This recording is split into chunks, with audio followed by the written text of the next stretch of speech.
Every team, every topic, everywhere. This is Believe.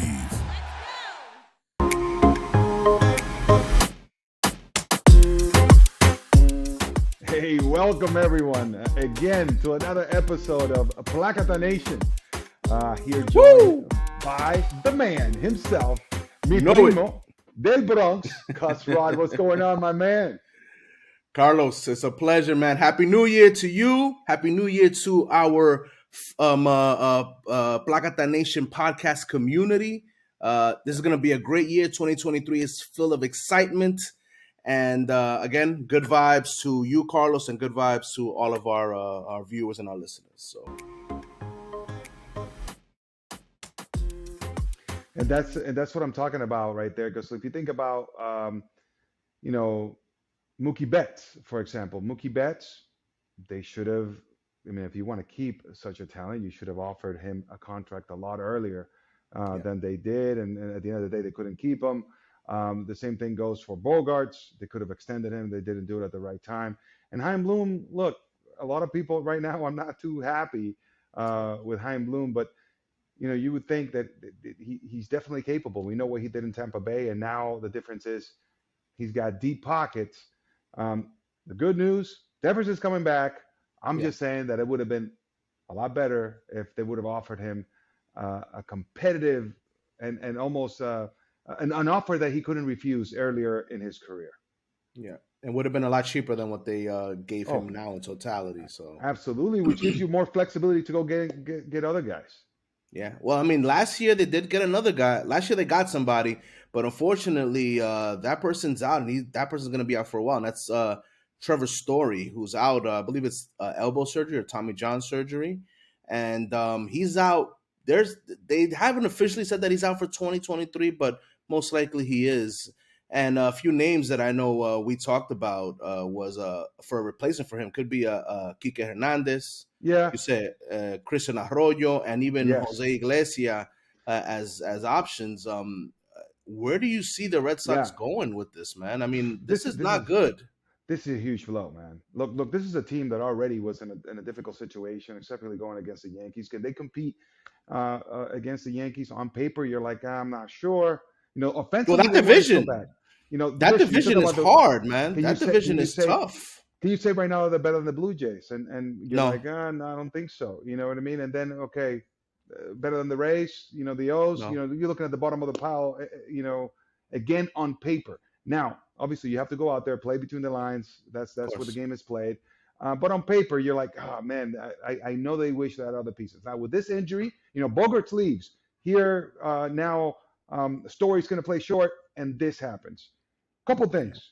It's not straight out Tommy John surgery. It's a new procedure that they're doing on what they just did on his elbow. That I don't expect him to come back until possibly late in the season. Maybe it's a DH.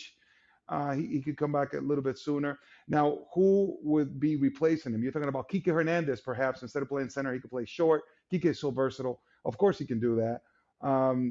Also, Arroyo, it's an option, but it's not Trevor Story. It's not Trevor Story offensive prowess, which I know that he hasn't been as productive as he's been in the past, but still he's extremely dangerous with the bat.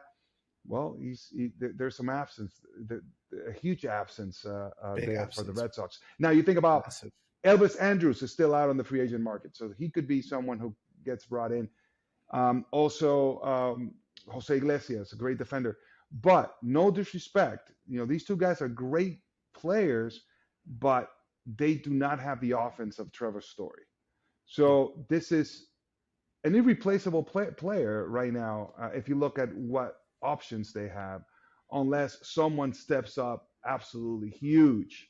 So this is a very difficult blow for the Red Sox to have to deal with at this time, so late in the free agent market. We'll see what happens. They're going to have to get extremely creative. But no doubt about it, man. Make no mistake. They are behind the eight ball. Behind the eight ball. They really are. They really are. It's tough. And this year, I feel like MLB as a sport with teams, I feel like a lot more teams are more competitive than they've been in a long time. And I feel like you have to bring your A game in terms of your team for next season. And just to kind of go quickly through the rest of free agency period, finally saw Michael Conforto. He's back in the Yeah. majors. He signed with the Giants. I think that's a good pickup for them. He played for the Mets his entire career. He was hurt. He was out for about a year being hurt, unsigned. But if he can come back healthy, that's a solid player that the Giants picked up there. I Yeah. think that they did well in picking up Mr. Conforto. And another one that just signed recently, I believe it was yesterday. Mhm. Yesterday is our fellow Dominicano Johnny Cueto to the Marlins. Johnny I Cueto. like that move, man. Yeah. Listen, that Marlins rotation. Don't sleep on that rotation. Yes, he That's definitely. a solid rotation, man.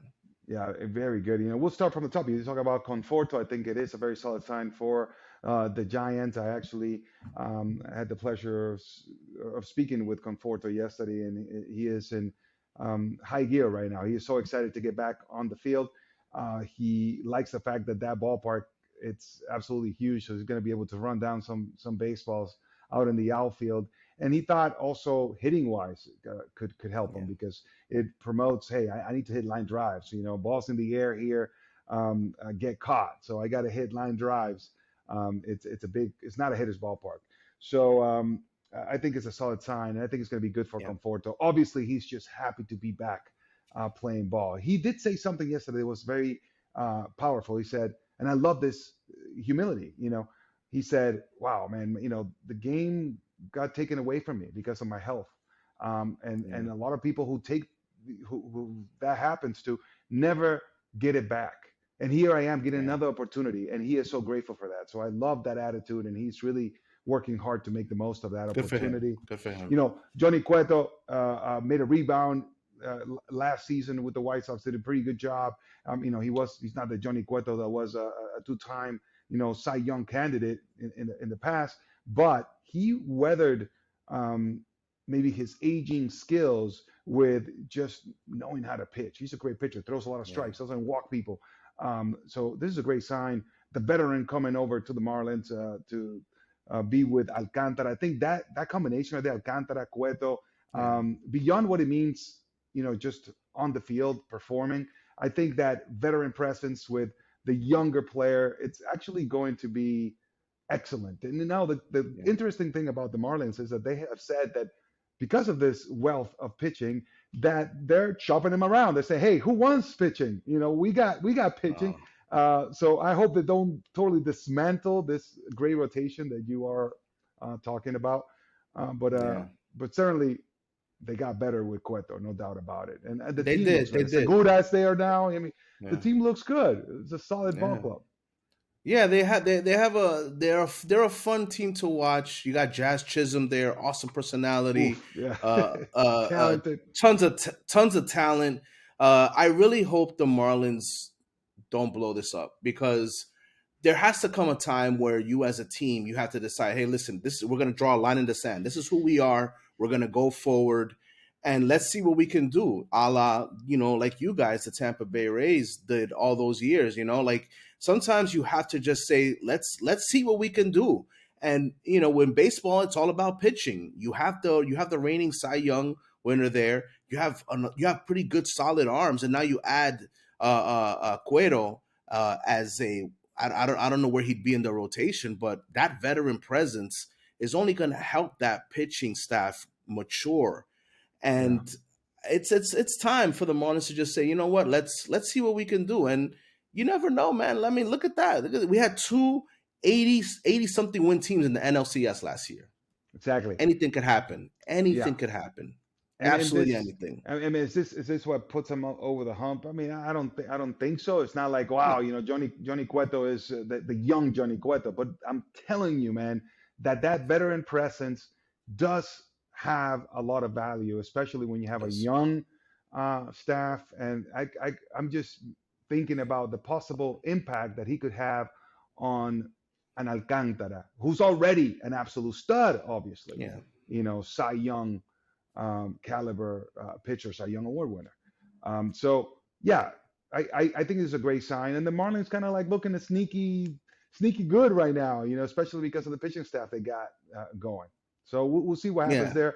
The National League East, obviously, we know is tough. It's a tough one. It's It's a tough. tough one. It's going to be a tough one. But with the new setup, every single team, you know what?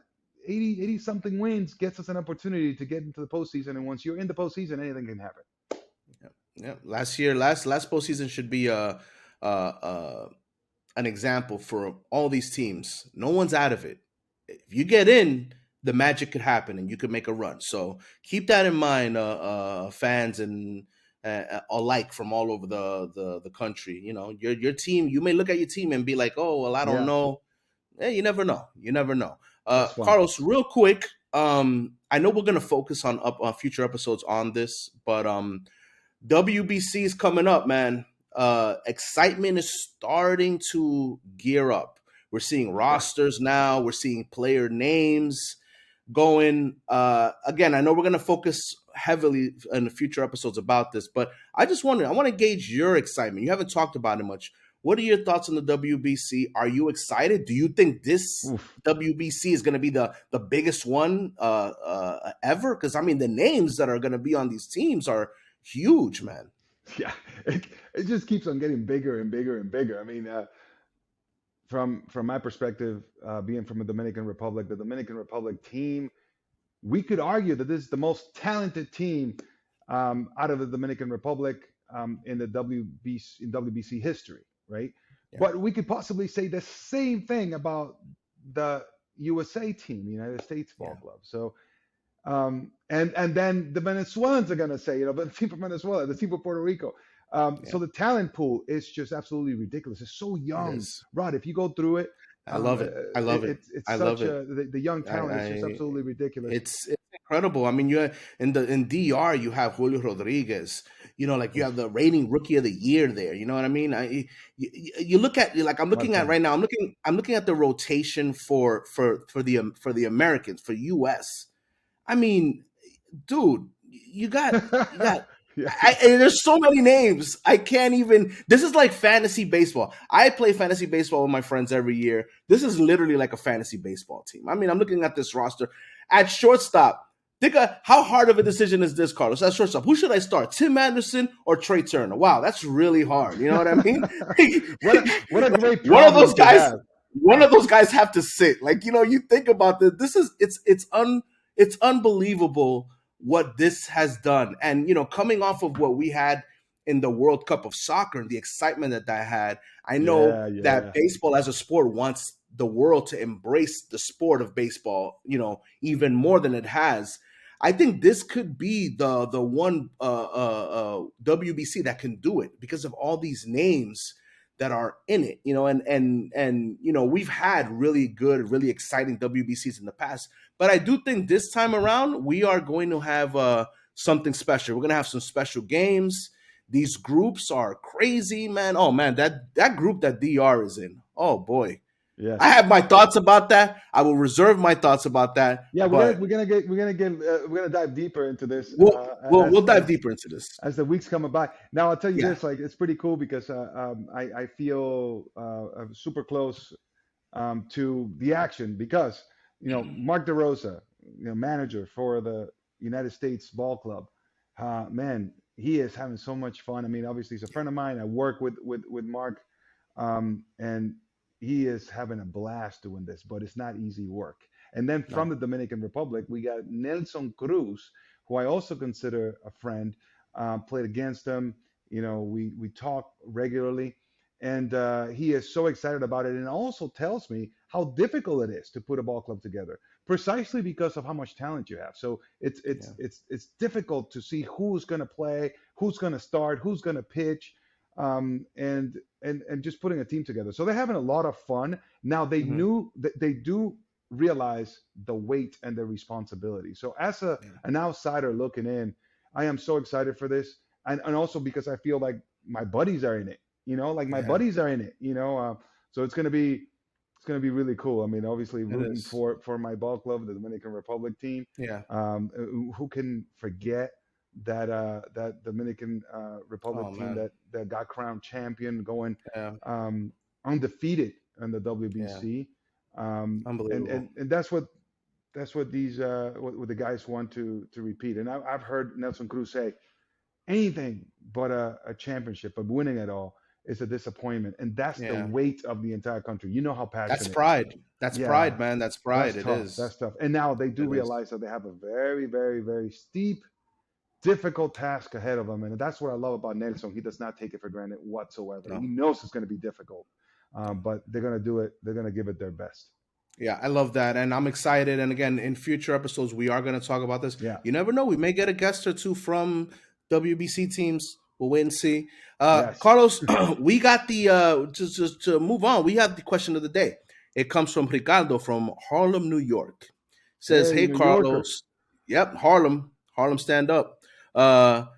He says, "Hey Carlos, I am a really good starting pitcher for my high school team, but I'm also a pretty good hitter as well. How do I decide which skill should I focus on fully?" Oh, we have a possible Otani in the future here.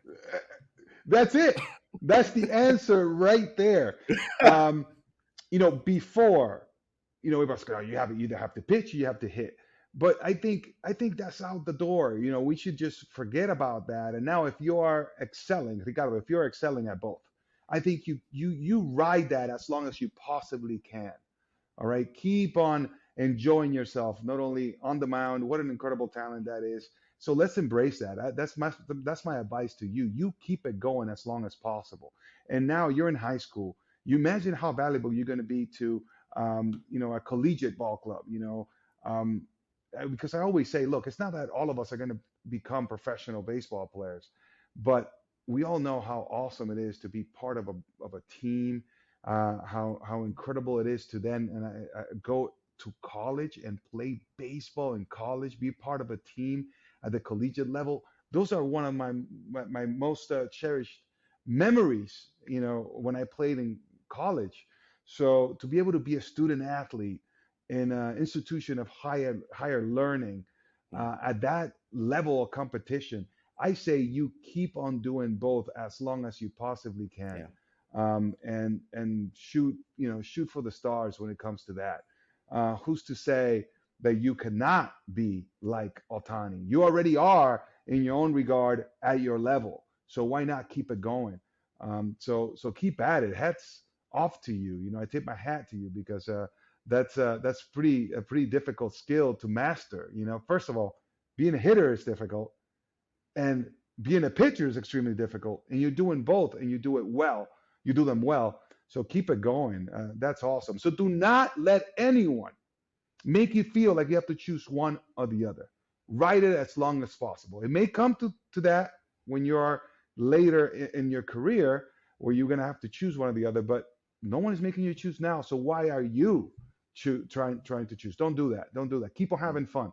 That's awesome, actually. I wish I could have pitched when I was younger. I could, but I couldn't. I wasn't really that good of a pitcher. Or at the very least, let's just say this is more accurate. I didn't even try it. I didn't even try it because it wasn't even thought of. Now it's encouraged, and this is precisely what I'm doing. Keep at it. Oh, man, I can't echo your sentiments. Can't add anything to that. Keep at it, Ricardo. We wish you the best Yeah, of luck with that, man. Keep us posted too. yeah. Let us Definitely. know how it goes. Seriously. Yeah. Now, Carlos, you have a quote of the day. Yes, Give it to yes. us, man. It's about humility, but this actually comes from the Old Testament, from the book of Proverbs. It says, "Before his downfall, a man's heart is proud, but before honor comes humility." And this is Proverbs 18:12. I think that's pretty straightforward, Rod. I, Yeah. I want to talk Yeah. about humility.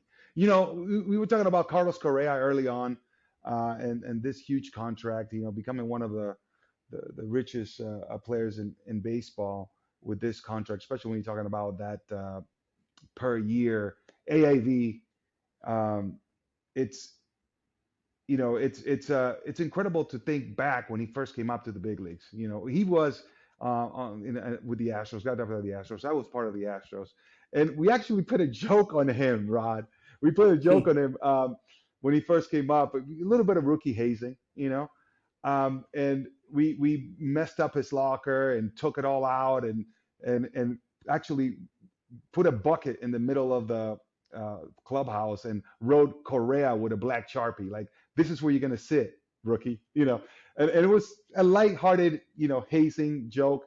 Correa walks in. He's the hot shot first rounder, first pick by the Astros, and he had the biggest laugh. He absolutely loved it. He thought it was funny, and we all laughed it off. And you know what? I thought that shows humility. We were having a little bit of fun. The veterans in the clubhouse, I was one of them. Rick Inkiel was another.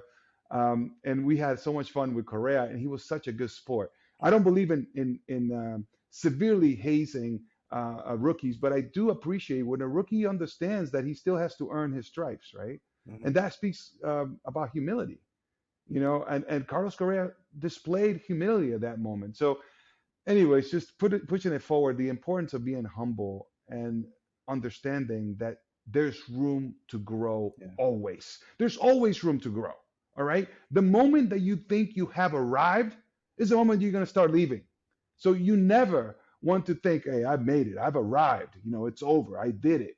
No, Yeah. there's still room for improvement. As a matter Yeah. of fact, I have a buddy of mine that says, hey, the biggest room in the house is the room for improvement. My man, Cole Wright. That's a says good that. one. I That's a good love one. I that. like that. Another I love quote, it. I love it. well, in order for you to understand that you need to improve, in order for you to even think of that, you have to remain humble. Never grow too big, and never let your head get too big. There's still room to improve and to learn. So that's a great lesson for all the young people out there, is to always understand that even though you do have a goal and that we want to reach that goal, even when you reach that goal, when you get there, you're going to say, okay, how can I get better?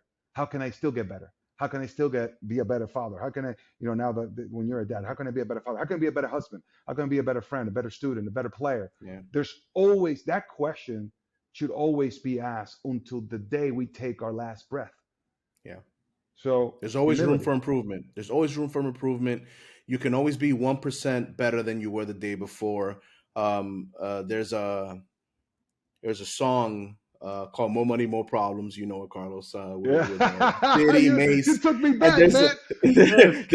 there's an interlude where the late Love it. great Biggie Smalls comes out and he says, Puff always said to stay humble like an intern, and that, and Oof. that's always stayed with me. Where it's like, when you're your first day on your job, when you're an intern, you're always trying to do a lot. You're always trying to be hungry, stay hungry, because you want to learn, you want to absorb like a sponge. And that comes with being humble, that comes with humility, and having that attitude on an everyday basis is so important, it's so vital, because it creates work ethic. Yeah, man. And like you said, with the example of you guys joking with Correa as a rookie, that whole thing, that whole year, you guys doing that, you guys, messing with him, but also teaching him. Those are all moments that might have led to where he's at in his career now. Mm. We all have our beginnings, and sometimes those beginnings come from situations where you learn.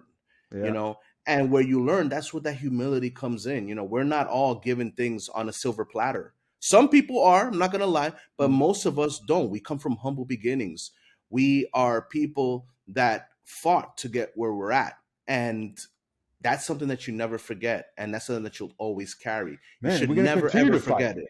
Yeah, Yeah. we're gonna continue to fight. What's crazy is that sometimes I hear people say this, and I know that maybe they don't say it in this type of context, but it's like I got no regrets. Mm-hmm. And I know that perhaps they're saying that in this context. They're saying, look, the past is the past. There's nothing I can do about it. Yeah. So I got to look forward. But when I look at that, I'm like, be careful with the way you say that and how you say it, Yeah. because when you say you have no regrets and you say it proudly, Yeah. you got to be you got to be very cautious with that, because Yeah. what you're trying to say is that, look, everything I've done it the way I would have done it again. That's not Yeah. true. I got so many things in my past where I'm like, man, I could have done that better. So in Mm-hmm. a sense, that's a regret. That's a Yeah. regret. That's me saying, man, I could have treated that person. I could have said this differently. I could have worked harder here. I could have had more discipline in this endeavor. Yeah. There's so many different things that I could say, man, I regret not taking advantage of that opportunity a little bit more, right? Why do I say that that's important? When you analyze your past and the way that you went about your business in the past, and then the result, you're like, no, because when you are able to do that, what's going to happen is the next time an opportunity like that comes, you're going to be like, no, first time I missed out because I wasn't disciplined enough. So this time I'm going to make sure I take care of business, and do what I'm supposed to do. So humility, again, it comes down to humility, understanding that we're not perfect. We haven't had a perfect trajectory. My entire life, it has not been linear. It's been a lot of turns and peaks and valleys and mistakes made and then rectified and then back to the middle, and then it's keeping, do not make the mistake of thinking that life is always going to be smooth sailing. No, man, there's so many things, and humility is the one that shows you that the humility of looking back and saying, that was wrong. I could have done better there. I could have done better there. I got a lot to learn. I can't let that happen again. It's so important, and you need humility for that. And when the Bible itself says, hey, before honor comes humility, man, it doesn't get any clearer than that. And on the other side, before the fall, before destruction, it's pride. So I'm like, it can't get any clearer than that. Let's make sure we stay humble and stay working at all times at everything we do. Big time. Remember that, Placata Nation community. Yes, stay sir. humble, stay hungry, always work, because the results will show. They will show. Yes, indeed. They will show, man. And with that, we're going to wrap it up. So take that into the week. Let's stay humble. Let's stay hungry. Let's stay motivated, giving our best every day in everything we do, not only professionally, but in our personal lives, with our family, with our wives, with our kids, with our parents. There's so much room for improvement in whichever way we all look. Around. All facets of life. Yeah. All right. Definitely. All right, Primo. Thank you so much. You already know, brother. For another wonderful time. Thank you for all the listeners, and until next time, peace.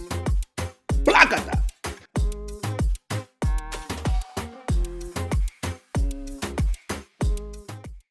Every team, every topic, everywhere. This is Believe.